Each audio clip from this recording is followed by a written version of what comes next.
Hi, I'm Kim Scott, and I'm the author of Radical Candor. It's a very simple idea, and if you can put it into practice, it will help you do the very best work of your life and build the best relationships of your career. All I mean by radical candor is care personally and challenge directly at the same time. Why is that so complicated? To explain why, I'm going to offer you a radical candor framework, a 2x2 framework. All of life's hardest problems really can be boiled down to a good 2x2 framework. Care personally, challenge directly. Let's take each dimension in turn. First of all, care personally. This is what I think of as the give a damn dimension of radical candor. And what happens here begins when we're about 18, 19, 20 years old. The problem begins then. We're right at that moment in our lives. We get our first job, but our egos are maximally fragile and our personas are beginning to solidify.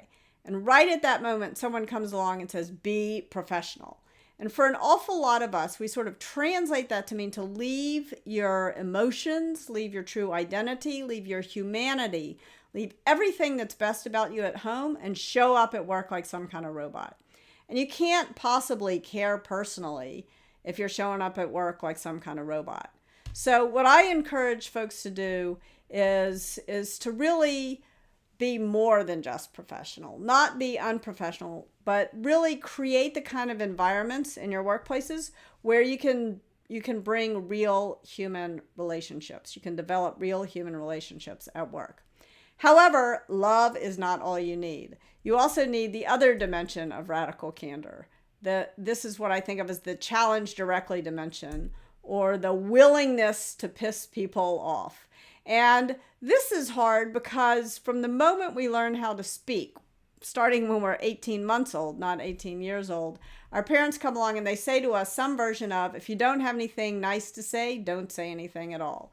And I would argue that now that you are working, it's your job to say it. So this is hard. Radical candor is hard. It's hard because of this be professional training since we got our first job, since we were 18 years old. And it's hard because of this, if you don't have anything nice to say, don't say anything at all training. That's been pounded into our head since we learned to speak at 18 months old or however old we were. One of the things that I've done to try to make it a little bit easier is to give a name to what happens when we fail on one dimension or another, which we all do multiple times a day. So sometimes we remember to challenge directly, but we forget to show that we care personally. And this I call obnoxious aggression. In an early draft of Radical Candor, I called this the asshole quadrant because it seemed, more radically candid. But I stopped doing that for a very important reason. As soon as I did that, people would use this framework to start writing names in boxes. And I beg of you, don't use this framework that way. Think about radical candor like a compass that is going to help guide specific conversations that you're having with specific people to a better place. Now, very often when we realize we've acted like a jerk and we've landed in the obnoxious aggression quadrant, rather than moving up on the care personally dimension, it is our instinct to go the wrong way on challenge directly. And the problem there is that then you wind up in the very worst place of all, manipulative insincerity. And this is where passive aggressive behavior, political behavior, backstabbing behavior creeps in. The kind of stuff that makes work intolerable. And it's kind of fun to tell stories about obnoxious aggression and manipulative insincerity. But the fact of the matter is, because that's where the drama is, but the fact of the matter is the vast majority of us make the vast majority of our mistakes in this last quadrant, where we do remember to show that we care personally. It turns out most people are actually pretty nice, but we're so concerned about not hurting someone's feelings that we fail to tell them something they'd be better off knowing. And this is what I call ruinous empathy. So one of the things that I want to do in the next couple of seconds is just offer you an order of operations. How can you begin to put these ideas into practice? Start by soliciting radical candor, especially soliciting criticism. Don't dish it out until you prove that you can take it.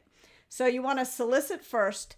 Now you're in a better place to start giving radical candor. And remember, radical candor is just as much about praise, even more about praise, than it is about criticism. You want to focus on the good stuff, but you don't want to ignore problems either. So that's giving radical candor. Now, in order to make sure that these conversations are good, the next thing you need to do is to gauge it. If there were an objective measure of radical candor, I could just post on a blog post somewhere what the right words are, but there aren't necessarily right words. What you need to do is understand how what you are saying lands for the other person. So radical candor gets measured not at the speaker's mouth, but at the listener's ear. So if the person is upset, if they're angry, if they're sad, that's your cue to attend to the care personally dimension of radical candor, to understand the human need behind the upset. But if the person just isn't hearing you, which actually, even though you fear the strong emotions, what usually happens is you work up your courage to say something and then the person doesn't even hear you. When they don't hear you, that's your cue to move out on the challenge directly dimension of radical candor. And last but not least, encourage it. All too often, one person who we know comes and starts talking to us badly about another person who's not in the room. And it's tempting to listen. It's tempting to think that you're being an empathetic colleague, an empathetic friend to listen. This is the one time when listening is not your friend. All you're doing is stirring the political pot. When that happens, the thing to do is to encourage that person to go talk to the person with whom they're having the problem, the conflict. So encourage radical candor. Thank you so much for your time. Go forth and be radically candid.